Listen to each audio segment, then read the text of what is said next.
지난 한 주간 우리가 결단 기도회를 했습니다. 많은 분들이 오셔서 같이 기도하고 한 해를 시작했는데 우리 아까 집사님이 기도해 주신 것처럼 비전을 결단하고 기도를 결단하고 순종을 결단하고 축복을 결단했습니다. 홈페이지 가시면 그 내용들이 올라와 있으니까요. 여러분들 참고하시고 같이 기도해 주시고 한 마음으로 결단해서 이 한 해를 은혜 가운데 하나님 옆에 올려드렸으면 좋겠습니다. 오늘도 말씀을 통해서 은혜가 충만한 시간 되기를 주님의 이름으로 축원합니다. 예수님은 우리에게 세상의 빛이 되라 라고 말씀하셨고 또 소금이 되라 라고 말씀을 하셨어요. 하지만 지금 현실을 보면 세상 사람들은 이 교회에 대해서 감정이 별로 좋지 않습니다. 감정이 좋지 않은 정도가 아니라 부정적인 태도를 가지고 있는 사람은 기독교 보고 뭐라고 얘기합니까?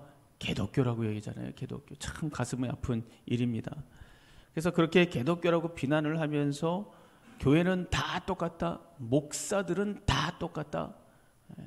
마치 범죄자처럼 매도를 합니다. 물론 우리가 반성할 부분도 많죠. 교회 세습이라든지 당파를 져가지고 서로 이권 싸움을 한다든지 헌금을 남용한다든지 이 목사가 고액 연봉을 받고 호사스러운 생활을 한다든지 이렇게 우리 스스로 반성하고 회개해야 할 일들이 있습니다. 하지만 그렇다고 해서 우리나라 교회 전체가 그렇다라고 도매급으로 넘겨버리는 것은 그건 말이 안 되는 것이죠. 사람들은 언론에서 이런 부분을 자꾸 조명하니까 마치 기독교 전체가 그런 것처럼 착각을 하는데 절대 그렇지 않죠. 또 전에 코로나 사태 있을 때도 교회가 문매를 맞았잖아요. 마치 교회가 공동의 어떤 가치와 안전을 무시해버리고 자신의 이익만을 추구하는 그런 어떤 과격한 행동을 하는 그런 이기적인 집단으로 비춰지지 않았습니까? 하지만 여러분 생각해 보세요. 교회만큼 방역을 잘하는 데가 어디 있습니까? 식당이고 어디고 다 한번 통틀어 보세요. 교회가 철저히 방역을 했습니다. 여기에 대해서 우리가 할 말이 얼마나 많아요. 하지만 아무튼 특수한 경험 하나를 가지고 전체가 그런 것처럼 일반화시키는 것은 그건 정말 무지죠. 여러분 지금도 어렵게 사시는 목사님들 얼마나 많으신지 아시죠? 그래도 자신에게 주신 사명을 다하기 위해서 오지로 가서 성도를 섬기고 교회를 섬기고 사랑을 실천하고 복음을 전하고 신실하게 진실하게 자기 자리를 지키면서 목회하는 분들이 얼마나 많습니까? 또 교회가 아무 일도 안 하는 게 아니에요. 생색을 내지 않을 뿐이지 티를 내지 않고 사람을 위하고 힘을 주고 또 자기 가진 것을 나누고 돕고 선한 일을 하고 세상에 소금과 빛이 되는 알게 모르게 그런 교회들이 얼마나 많습니까? 또 자기도 힘들지만 호주머니 털어가지고 구제를 하고 선교를 가고 그 금쪽 같은 휴가 그걸 내가지고 오지에 가서 의료 선교를 하고 교육 선교를 하고 또 아프리카까지 가가지고 땅을 파서 운물을 내고 그런 위대한 그리스도인들이 얼마나 많습니까? 정말 많습니다. 그런 분들. 이런 것들을 말하자면 밤을 새워도 사실 모자라요. 그런데 세상 사람들은 그런 건 보려고 하지 않습니다. 그런 건 보려고 하지 않아요. 언론에서 비치는 거 그거 몇 가지.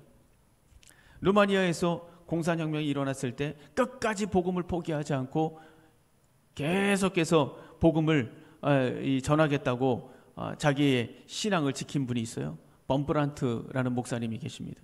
이분은 지하 감옥에서 14년 동안이나 이 고문을 당하면서 갇혀 있었던 분이에요. 이분이 하여튼 우여곡절 끝에 감옥에서 이제 출소한 이후에 하루는 이제 식당에 가서 식사를 하는데 옆에 외국인 남자가 동석을 한 거예요. 그래서 자기가 목사라는 것을 밝히고 그리고 교회를 혹시 다니십니까? 이렇게 이제 물어본 거죠. 그랬더니 이분이 예, 제가 전에는 다녔죠. 제 아내는 성공의 교인이고 저는 천주교 집안에서 자랐습니다. 근데 지금은 교회 다니지 않습니다. 그래서 이분이 그럼 혹시 왜 교회에 다니시지 않는지 제가 여쭤봐도 될까요? 그러니까 이분이 뭐라고 얘기했냐면 목사님 좀 말씀드리긴 좀 그렇지만 교회에는 위선자들이 너무 많습니다. 제가 어렸을 때부터 신앙생활을 했는데 아주 지긋지긋합니다. 그래서 저와 제 아내는 차라리 교회를 다니지 않기로 결정을 하고 교회 안 다닙니다. 근데 이분이 이 말을 듣고 이 목사님이 뭐라고 얘기했냐면 그렇군요. 하지만 저는 그래서 교회를 다닙니다. 죄인이 가득 있어서 그래서 저는 교회 나갑니다. 저 같은 죄인들이 많아가지고 제 마음이 편하고 좋거든요. 죄가 없는 사람만 모였다면 아유 저는 아마 거기 못 나갈 겁니다. 이렇게 대답을 했대요. 무슨 말입니까? 자기가 죄인이라는 것을 잊어서는 안 된다는 거예요. 자기가 죄인이라는 것을 인정할 때 거기에 진정한 자유가 있고 참된 신앙생활을 할 수 있는 바탕이 마련되는 거죠. 나는 죄인이고 나의 죄를 사해 주신 분은 누구냐? 예수 그리스도. 예수 그리스도의 사랑이 필요한 사람들이 모인 곳이 바로 교회인 거예요.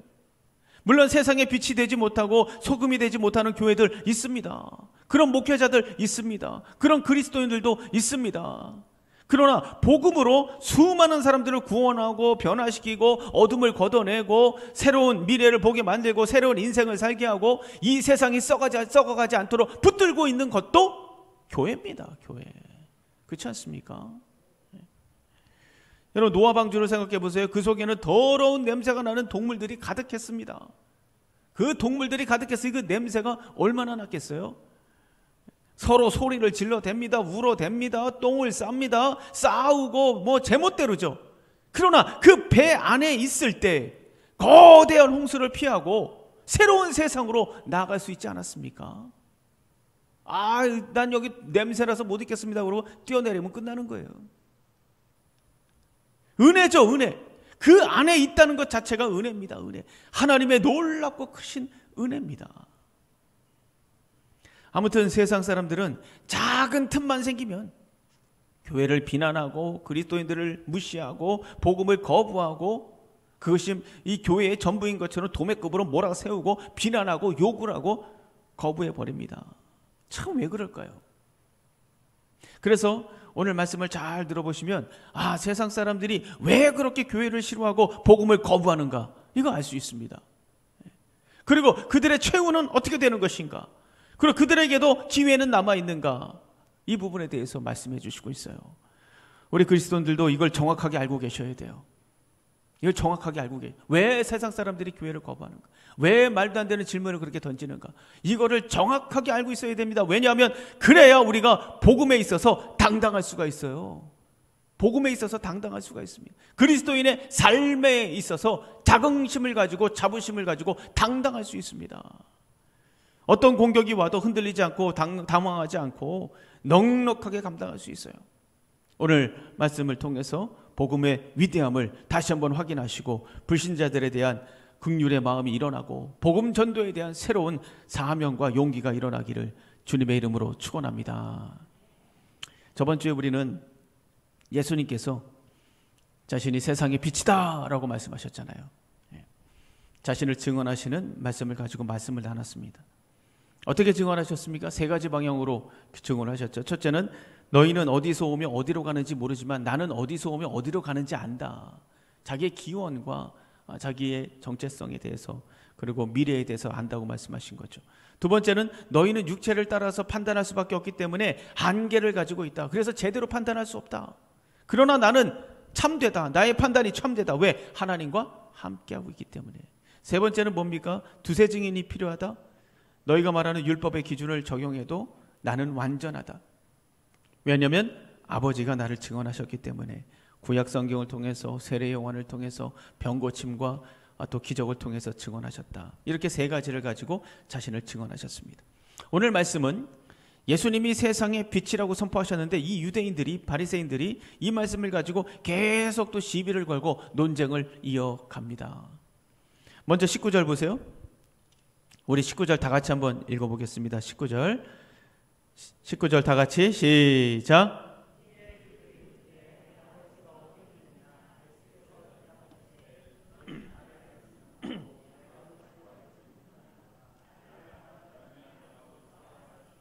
오늘 바리새인들이 던진 첫 번째 질문이 뭐냐? 내 아버지가 어딨냐?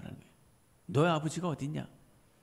이 질문은 18절서부터 이제 시작이 되죠. 바리새인들이 너의 증거가 참되지 않다라고 말하니까 예수님께서 뭐라고 하셨어요? 나를 보내신 아버지도 나를 위해 증거하신다. 이렇게 말씀하셨어요. 그랬더니 바리새인들이 그러면 너의 아버지는 어딨냐? 이렇게 이제 질문이 된 거죠. 그래서 예수님은 이 질문에 대해서 너희들이 나를 알았다면 아버지도 알았을 것이다. 너희가 지금 나를 의심하고 비판하기 때문에 나의 아버지가 안 보이는 거야. 날 제대로 알았으면 아버지가 보였을 거야. 이렇게 지금 이야기하고 있어요. 여러분, 세상 사람들은 왜 하나님 아버지를 보지 못하는가? 왜 믿지 못하는가? 예수님을 믿지 않기 때문입니다. 오늘 말씀을 보면 간단하게 나오죠. 예수님을 믿지 않기 때문이에요. 우리가 많은 질문이 있을 수 있어요. 어떤 지식을 습득할 때 질문하는 건 굉장히 중요합니다. 그래야 발전이 있고 성장이 있고, 그래야 깨달음이 있는 거 아니겠습니까?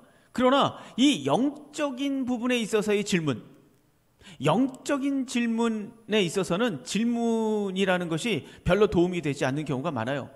왜냐하면 이 부분은 믿음에 관련된 부분이기 때문에 그래요. 믿음에 관련된 부분. 그래서 믿음과 관련된 질문은 어떤 진리를 발견하고 깨닫기 위해서 던지는 질문이라기보다는 비웃고 거부하고 공격하고 무시하기 위해서 던지는 질문이 많죠. 영적인 부분은 믿어야 알 수 있는 부분이잖아요. 그렇지 않습니까? 믿어야 알 수 있는 부분이에요. 이미 또 성경에서 선포하고 있습니다. 그 선포를 믿어야 시작되는 거 아닙니까? 그런데 거기에 대해서 영적인 것에 질문을 던지면 그게 무슨 질문이 되겠어요? 저번 주에도 말씀드렸지만 우리가 영적인 부분에서 아는 게 없어요. 때문에 이 진리의 말씀을 믿어야 되는 거예요. 믿어야 시작이 되는 겁니다. 우리 하나님의 말씀을 의지해야 되는 거예요. 이미 성경에서 말씀하시고 있잖아요. 하나님에 대해서 수없이 말씀하시고 있습니다. 그래서 잠언 3장 5절 6절 보면 이렇게 말씀하시잖아요. 너는 마음을 다하여 여호와를 신뢰하고 내 명철을 의지하지 말라. 너는 범사의 그를 인정하라. 그리하면 내 길을 지도하시리라. 여호와를 신뢰하라. 여호와가 어디 있습니까? 이러면 이게 시작이 안 되는 거예요. 범사의 그를 인정하라. 그가 누굽니까? 어디 삽니까? 어디에 나타납니까? 시작이 안 되는 거예요. 왜? 믿질 않으니까. 근데 그런데도 불구하고 이 영적인 부분에 있어서 성경의 말씀은 받아들이지 않고 계속 질문을 퍼붓는다? 그것은 알고 싶어서 던지는 질문이 아니에요. 그렇지 않습니까? 그래서 예수님이 말씀하시는 거예요. 너희들이 하나님을 알 수 없다. 믿지 않기 때문에, 믿으려고 하지 않기 때문에, 알려고 하지 않기 때문에, 그 질문은 너희들이 그 질문 때문에 하나님을 모른다는 거예요. 알 수 없다라는 거예요. 그래서 하나님을 의도적으로 거부하기 위해서 던지는 질문이, 로마서 1장을 보면 이 부분을 정확하게 알 수 있습니다. 하나님은 하나님을 거부하는 어떤 사람들을 마음대로 행동하도록 내버려 두셨다라고 로마서 1장에서 말씀하시고 있어요. 한번 볼까요? 로마서 1장 28절입니다. 로마서 1장 28절 우리 다 같이 한번 읽어보겠습니다. 시작. 하나님께서 그들을 그 상실한 마음대로 내버려 두사 합당하지 못한 일을 하게 하셨으니, 마음속에 하나님 두기를 싫어했기 때문이라는 거예요. 하나님 두기를 싫어했다. 사실 세상 사람들도 하나님에 대해서 어느 정도 알고 있습니까? 모르고 있습니까? 알고 있어요. 들은 게 있잖아요. 그리고 마음에서 나도 모르게 고백되는 게 있습니다. 여러분 높은 산에 올라가 보세요. 그러면 야, 조물주가 참 세상을 아름답게 지었다. 이런 생각 한두 번은 다 하지 않았습니까? 세상을 창조했다, 인간을 창조했다, 천국과 지옥이 있다, 이런 거 못 들어본 사람이 어디 있겠어요? 이 정도는 다 들어봤겠죠. 아무리 몰라도 세상을 창조한 하나님에 대해서 들어보기도 했고 마음에서 또 우러나서 생각도 해봤을 거 아니겠습니까? 한 번쯤은 생각해 봤을 거예요. 그래서 로마서 1장 20절에 그래서 이렇게 말씀하세요. 창세로부터 그의 보이지 아니하는 것들 곧 그의 영원하신 능력과 신성이 그가 만드신 만물에 분명히 보여 알려졌나니 그러므로 그들이 핑계하지 못할지니라. 난 하나님 몰랐어요 라고 핑계할 수 없다라는 거예요. 왜? 이 모든 만물 가운데 하나님이 계신 신성과 능력을 다 담아놓으셨기 때문에 본능적으로 알 수 있다는 거예요. 핑계할 수 없다라고 말씀하시고 있습니다. 그러나 그럼에도 불구하고 자기들이 알고 있는 하나님에 대한 생각을 싫어하고 거부하고 배척하는 이유가 뭐냐? 그 이유가 뭡니까? 한마디로 말하면 불편하기 때문이에요. 불편한 거예요. 영 불편해요. 하나님이라는 존재가 내 삶에 있어서 너무 불편한 거예요. 이 사람들은. 그러니까 자기 마음대로 살아야 되는데 그렇게 하지 못하니까 불편한 거예요. 그래서 다윗은 이런 어떤 죄를 지었을 때 불편한 심정을 어떻게 얘기하고 있습니까? 시편 77편 3절에 보면 내가 하나님을 기억하고 불안하여 근심하니 내 심령이 상하도다. 4절 주께서 내가 눈을 붙이지 못하게 하시니 내가 괴로워 말할 수 없나이다. 하나님이 불편한 거예요. 왜? 죄가 있기 때문에. 그래서 우리 안에 죄가 가득하면 하나님이 불편한 거죠. 예수 그리스도를 통해서 하나님과 화평을 누리지 못한 사람들은 하나님이라는 존재가 상당히 부담스럽고 거북하고 불편합니다. 그러니까 하나님을 생각하면 양심의 가책이 느껴지는 거예요. 그렇지 않습니까? 하나님을 딱 생각하면 너무 양심의 가책이 느껴져. 근데 그것이 너무 불쾌해. 그게 싫어. 믿지는 않는데 하나님 생각하면 불쾌하니까 그게 싫은 거예요. 죄인이라고 말하지, 타락했다고 말하지, 십자가를 말하지, 거룩을 말하지, 순결을 말하지, 싫은 거예요. 싫어. 불편하니까. 그래서 자기 생각 속에서, 자기 삶 속에서 하나님이라는 존재를 추방시켜 버리는 거예요. 몰아내 버리는 거예요. 그리고 접근하지 못하도록 질문을 계속 던지는 거예요. 질문이 될 수 없는 질문을 계속 던지는 거예요. 뿐만 아니라 교회의 치부들이 들춰질 때마다 득달같이 달려들어가지고 거 봐라. 똑같아. 얘네들이랑 우리랑 다른 것이 뭐냐? 교회 전체를 매도해 버립니다. 그러면서 안심하는 거예요. 교회를 다니는 사람들이나 나나 똑같네. 너희도 별 수 없구만. 너희나 우리나 다른 게 뭐냐? 이러면서 자기 안에 있는 이 불편한 마음들을 해소하는 거예요. 사랑하는 원천교회 성도 여러분, 하나님을 두기 싫어하는 세상 사람들 앞에 담대하시기를 주님의 이름으로 축원합니다. 하나님이 필요 없다고 말하는 사람들이 강한 게 아니에요. 똑똑한 게 아닙니다. 이 사람들이 멋있는 삶을 사는 게 아닙니다. 그것은 하나님에 대한 도전이에요. 자신의 죄를 감추는 겁니다. 자기의 음란과 교만과 거짓과 욕심과 정욕대로 살고자 하는 세속적인 욕망일 뿐이에요.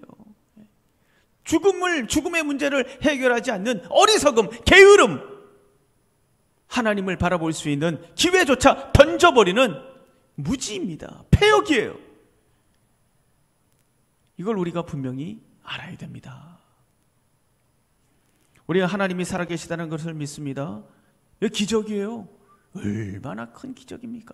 이 죄악 속에서, 하나님을 반대하는 이 죄악된 세상 속에서 내가 하나님에 대한 믿음을 갖고 산다? 이건 정말 놀라운 기적입니다. 이 기적을 베푸신 분이 누구냐? 하나님이죠. 그래서 이 기적은 하나님의 은혜예요. 은혜. 왜 나는 은혜를 주지 않습니까? 그럼 억울하신 분들은 빨리 오시라고 하세요. 빨리. 왜 너희만 구원받고 나는 왜 아니? 억울하면 빨리 오시라고 하세요. 빨리. 늦지 않았어요. 믿음은 선물이라고 말씀하셨는데 빨리 오셔서 이 선물 받아야죠. 여러분, 이런 글이 있습니다. 나는 태양이 빛나지 않을 때도 태양이 있음을 믿는다. 여러분, 오늘 태양이 없잖아요. 바깥에 보시면 태양이 사라졌나요? 존재가 없는 건가요? 있어요. 저 구름에 가려 있습니다. 나는 사랑을 느끼지 못할 때도 사랑이 있음을 믿는다. 나는 하나님이 침묵을 지킬 때에도 하나님이 계심을 믿는다. 무슨 일을 만나든지 하나님을 믿고 사는 그 사람은 하나님을 기쁘시게 하는 자다. 믿음이 없이는 하나님을 기쁘시게 못한다. 여러분, 태양이 없다고 해서 태양이 없는 게 아니죠. 태양은 여전히 존재합니다. 우리는 믿음으로 볼 수 있어요. 하나님을 두기 싫어하는 이 패역한 세상 속에서 당당하고 굳건하게 믿음을 지키며 신실한 삶을 살아가시기를 주님의 이름으로 축원합니다. 자, 두 번째 질문. 그가 자결하려는가? 22절에서 질문하고 있죠. 여러분, 지금 예수님께서 열어놓으신 은혜의 시대예요. 지금은 누구나 예수를 믿으면 하나님의 백성이 되고 구원을 받고 천국 백성이 될 수 있는 그런 은혜의 시대입니다. 이 신약 시대는 은혜의 시대예요. 구원의 시대입니다. 그런데 이 은혜의 시대가 천년만년 영원할 것이다? 아니요. 끝이 있습니까? 없습니까? 끝이 있을까요? 없을까요? 끝이 있어요. 이 은혜의 시대에 끝이 있습니다. 은혜의 시대가 끝나면 뭐가 있습니까? 심판이 있습니다. 심판. 성경에서 말씀하시고 있어요. 21절 보세요. 21절. 다시 이르시되 내가 가리니 너희가 나를 찾다가 너희 죄 가운데서 죽겠고 내가 가는 곳에는 너희가 오지 못하리라. 여기서 두 가지를 얘기합니다. 첫 번째는 너희가 나를 찾다가 결국에는 못 찾고 어떻게 된다? 죄 가운데 죽는다는 거예요. 너 죽어. 예수님께서 말씀하신 거예요. 예수님이 가신 후에 예수님을 찾을 수 없다고 말씀하시는 이유가 뭡니까? 죄 때문이죠. 죄 때문에 보이지 않는 거예요. 자신의 죄를 해결하지 못한 사람은 하나님을 알 수가 없는 것이죠. 주님이 나의 죄를 해결하셨다는 것을 인정하지 않기 때문에 예수님이 구원자라는 것을 알 수가 없는 거예요. 그걸 인정하지 않으니까 저분이 나의 구원자다 알 수가 없는 겁니다. 그래서 죄를 가진 채 죽는다. 너희들은 나를 인정하지 않으니 구원받지 못하고 죄가 있는 채로 그냥 죽는다 라고 말씀하신 겁니다. 두 번째는 뭡니까? 내가 가는 곳에는 너희가 오지 못한다. 너희는 죽어서 내가 있는 곳에 오지 못한다는 거예요. 왜 그렇습니까? 당연하죠. 죄의 문제를 해결하지 않았기 때문이에요. 죄를 가지고 하나님이 계신 곳에 올 수 없다라는 것이죠. 죄를 가지고 있는 자는 어떻게 됩니까? 자기가 지은 죄를 자기가 책임을 져야 돼요. 자기가 지은 죄를 자기가 책임을 지고 영원한 사망 속으로, 영원한 고통 속으로 떨어질 수밖에 없는 거예요. 그렇지 않습니까? 이거 너무 좀 심한 거 아닙니까? 아니요. 하나님을 거부했으니 하나님의 은혜가 전혀 없는 곳으로 간다? 이건 당연한 거죠. 하나님 싫다고 그랬잖아요. 그러니까 하나님 없는 곳으로 가는 거예요. 하나님이 완벽하게 없는 곳, 완전히 분리된 곳, 그곳으로 갑니다. 그것이 어디입니까? 지옥입니다. 이렇게 얘기하니까 이 유대인들이 뭐라고 얘기합니까? 도대체 무슨 말이냐? 저 사람이 지금 자살하려고 그러나? 비웃었습니다. 자살하려고 그러나? 그러니까 예수님께서 이 인류의 죄를 대신해서 십자가를 지신다, 죽으신다, 이 개념을 이해를 못하는 거예요. 참 안타까운 것은 요즘 현대인들이 여러분 얼마나 똑똑합니까? 얼마나 현실적입니까? 자기 가족을 위해서, 자녀를 위해서 캠핑도 가고 맛있는 것도 사주고 외식도 자주 하고 아낌없이 돈을 씁니다. 그러면서도 노후 대책을 위해서 저축도 하고 연금 신청도 하고 또 상황이 될 때마다 부동산도 매입하고 얼마나 지혜로운지 몰라요.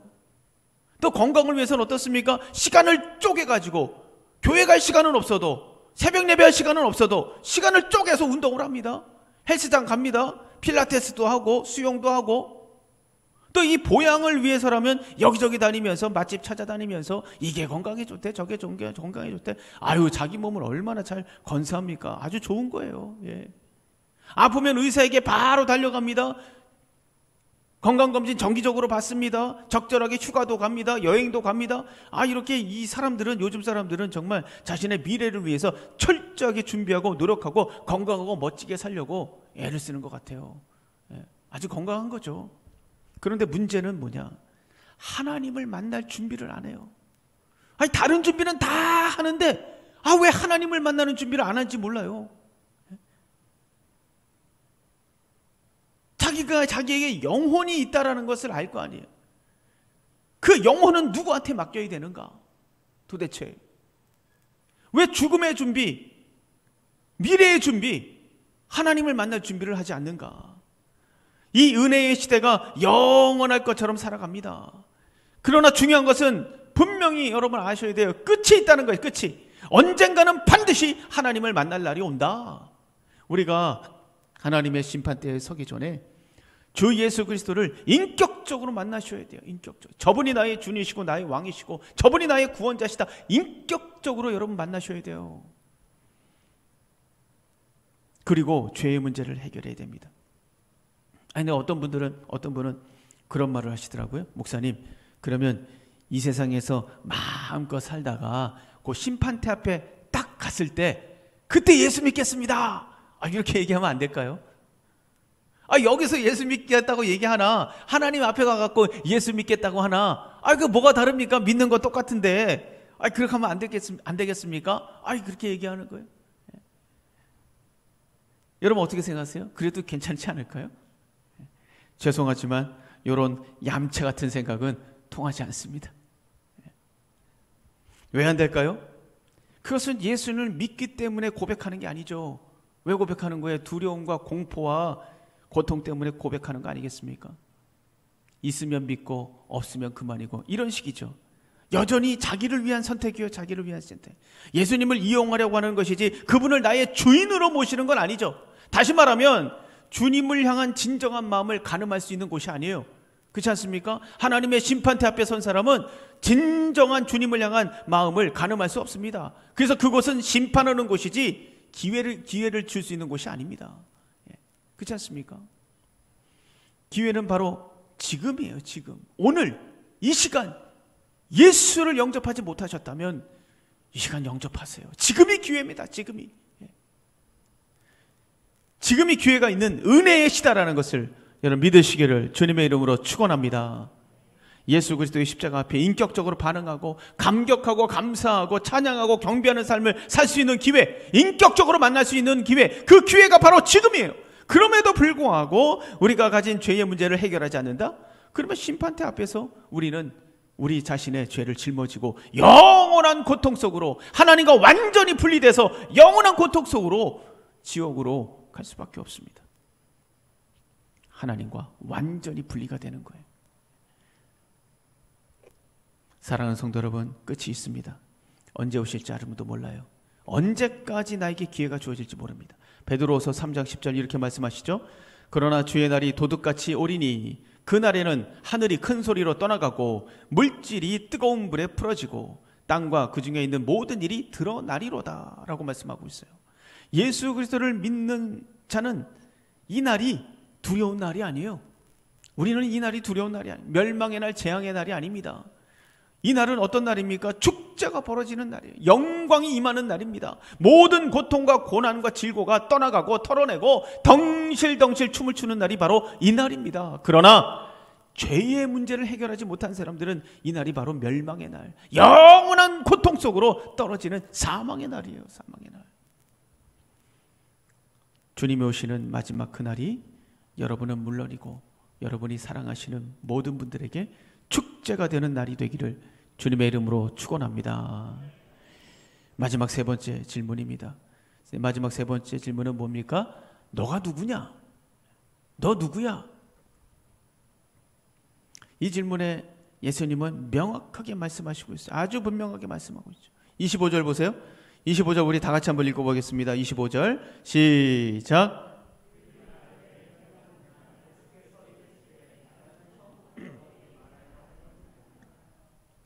처음부터 너희에게 말하여 온 자니라. 내가 처음부터 계속 똑같이 얘기하고 있잖아. 이 얘기.